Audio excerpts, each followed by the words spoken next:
Good afternoon on what is a bright, mild and sunny day. It is Thursday the 23rd of February. I've got a nice hot cup of tea.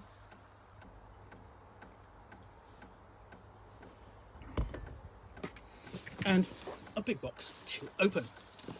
So let's find out what is in here. A couple of slices with a knife.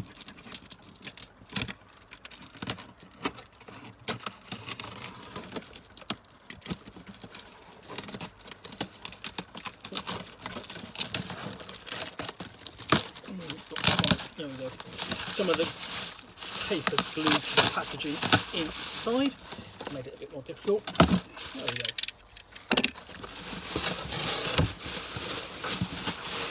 Press that out, and we've got a couple of things in here, but the first thing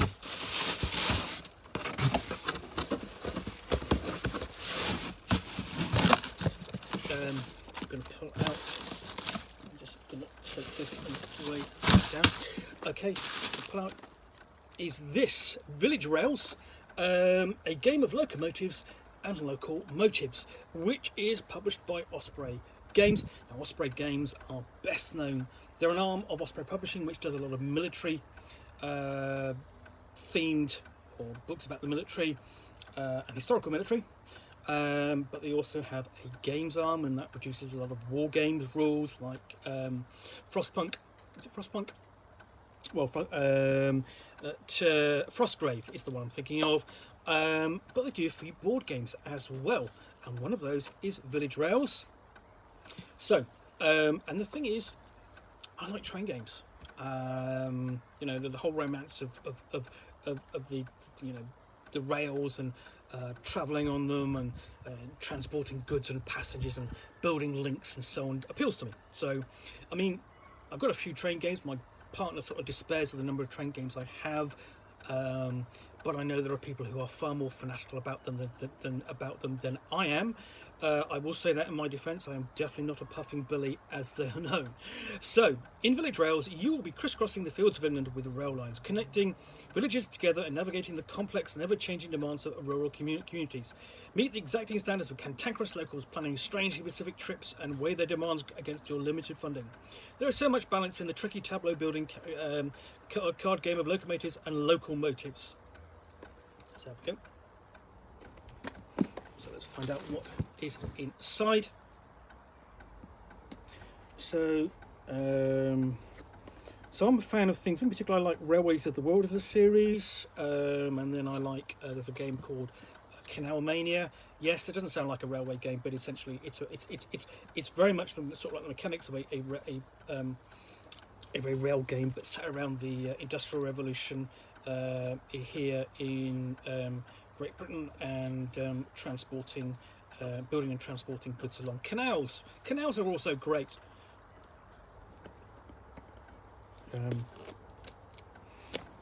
But I don't get to play a lot of board games like that these days. So, what have we got inside here? I'll try and do this without dropping anything, because you know what I'm like. And it's a very sturdy little box. I do like that. That's quite nice. And then we've got that, and those there are the rules. So I'll show you those off first. I'm not showing you everything that's in the game, the basics of it, but the components, and then taking you through the setup.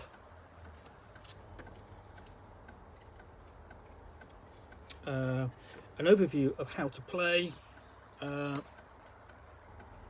turn, how to plan a trip,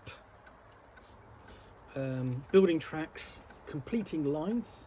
As you can see, what you're actually doing here, I'll show you essentially is what you've got is a little bit of tableau, and you've got these two arms here, and you're placing cards within this space here to connect, to build a network and score points for that network with the symbols on them.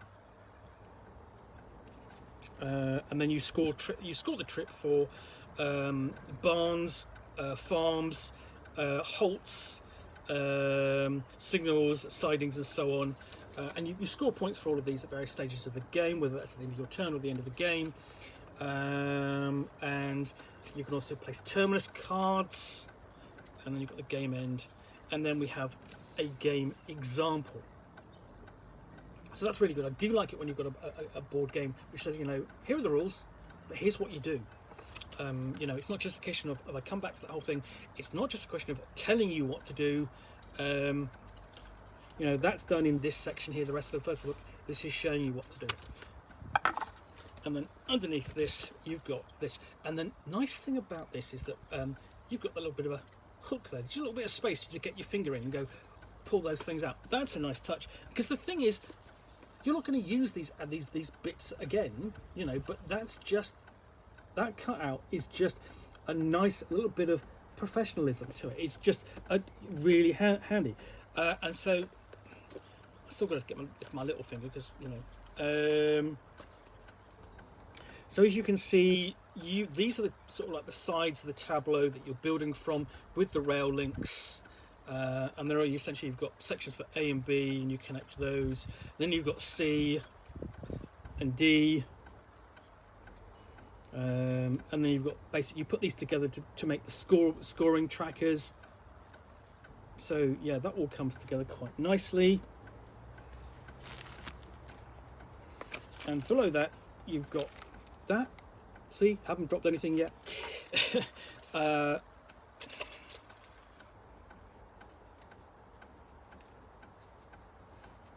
And so you've basically got all these cards. You've got the little divot things to put the trackers together. So you've got these cards. These are the meat of the game. And you're scoring points by doing things like 2 points per type of feature on the line, or every train on the line is the same type gains 6 points. Exactly 3 types of train. Just sort of basic. Sorry, exactly 3 types of train on the track. You score 6 points and so on. They've all gone through that, but these are just not the scoring cards. In fact, they've got a double use because on the back, those are the terrain cards. And you see, you've got like that's a halt, and you're going to score points for the number of halts and the barns and so on. You know, there's the barns, and they're all like this. They're different terrain types. And some of them have got more than one scoring options on there, and so on. They're all like that. And they're going to be played on your sort of like your 3x12, sort of like 4x4 grid sort of thing.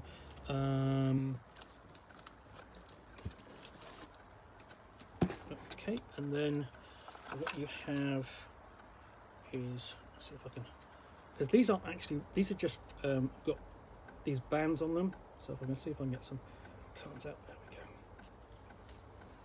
So these are kind of like, you're going to score points for these for the number of that symbols in play, number of symbols of that in play, and so on. It's different stages of the game. So yeah, that is everything. I mean, and this game is designed to be played in a relatively short space of time. So let me just find the. So yeah, and then you also at the bottom, I haven't finished it. Okay, you get some Ziploc bags. Great, I love it when a publisher increases some Ziploc bags. Look, here's some storage means, because you don't have to go away and get your own means of storage. But this is designed, let's have a look, for because it's like you got 122 cards, 50 plus tokens, 4 scoring dials. It's designed for ages 14 plus, 45 minutes, 2 to 4 players. And it's a competitive game, it says, and you basically little background there. So that altogether, that's quite a nice looking little game. It's basically is it a train game? Yes, it is a train game, but it's more sort of like a train themed game, I would say. But no less the welcome for that. And it all packages away quite nicely into this little basically it's box. Why is that not sitting? Oh, okay. cards are brilliant.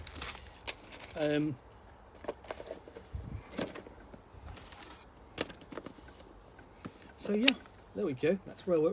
That's railway rails from Osprey Games. Nice little filler game.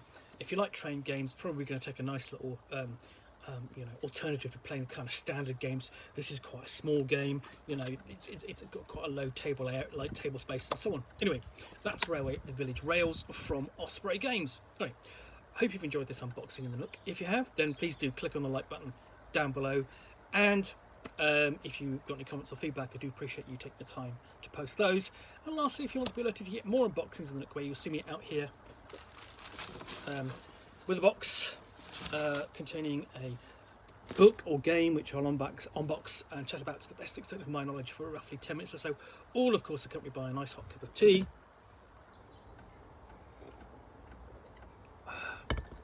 Then please do click on the subscribe button down below. Thanks again for watching another unboxing the Nook. Be back again soon with another one. Bye for now.